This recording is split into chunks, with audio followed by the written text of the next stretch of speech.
আসসালামু আলাইকুম। আশা করি সকলে ভালো আছেন। আজকে কথা বলতে চলে আসলাম লুকা মদ্রিচকে নিয়ে। লুকা মদ্রিচ কি করে তা আমরা যারা ফুটবল ফ্যান আছি তারা সকলেই জানি। আসলে লুকা মদ্রিচকে নিয়ে কথা বলতে শুরু করলে সেই কথাটা শেষ হবে না। লুকা মদ্রিচ যে একটা ইতিহাস করে গেছে আমাদের রিয়াল মাদ্রিদের জন্য, তা মোটামুটি আমাদের প্রায় সকলেরই জানা। রিয়াল মাদ্রিদ তাদের নতুন চুক্তিতে লুকা মদ্রিচের সাথে আর কোনো নবায়ন করেনি। এখন লুকা মদ্রিচ একদম সম্পূর্ণভাবে ফ্রি এজেন্ট হয়ে গেছে।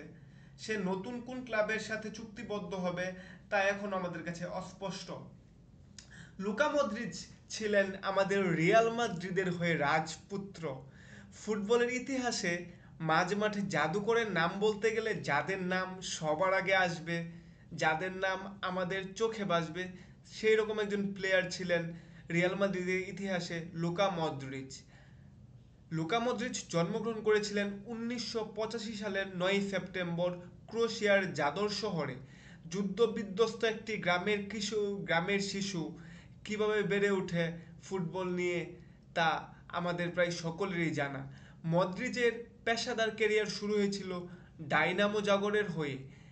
এরপর তিনি টটেনহাম হটস্পারে যোগ দেন, কিন্তু 2012 সালে সেই দিন, সেই বছর, যেই দিন আমাদের ফ্লোরেন্তিনো প্যারেজের সাথে লুকা মদ্রিচের চুক্তি হয় আমাদের রিয়াল মাদ্রিদের হয়ে খেলার জন্য।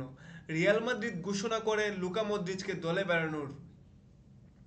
তবে এখনকার মতো শুরুটা এতটাও প্রশস্ত ছিল না। শুরুটা ছিল খুবই বিধ্বস্ত।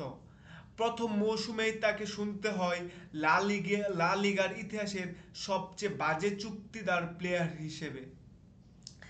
এত কিছুর পরেও আমাদের মদ্রিচ দমে যায়নি।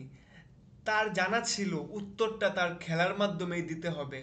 তারপর 2013-14 মৌসুমে লিগ জয়ের পথে তার গুরুত্বপূর্ণ গোল, অ্যাসিস্ট, লা দেসিমা জয় বাস্তবে রূপ দেয়। 2013-14 মৌসুমে তার চ্যাম্পিয়ন্স লিগের যে জয়ের পথে যে গুরুত্বপূর্ণ গোলটা ছিল, সেই গোলটা এখনো আমাদের চোখে ভেসে আছে। 6টি চ্যাম্পিয়ন্স লিগ জয়, অসংখ্য অসংখ্য লা লিগা, কোপা দেল রে ট্রফি, সবখানেই মদ্রিচ ছিলেন অনিবার্য। তার খেলার style, ball control, passing range, vision তাকে মাস্টার অফ মিডফিল্ড হিসেবে প্রতিষ্ঠা করে। মোট 28টি ট্রফি জিতেন তিনি রিয়াল মাদ্রিদের হয়ে। 2018 সালে রিয়াল মাদ্রিদ ও ক্রোয়েশিয়ার হয়ে দুর্দান্ত পারফরম্যান্সের পুরস্কার স্বরূপ তিনি ব্যালন ডি'র জেতেন।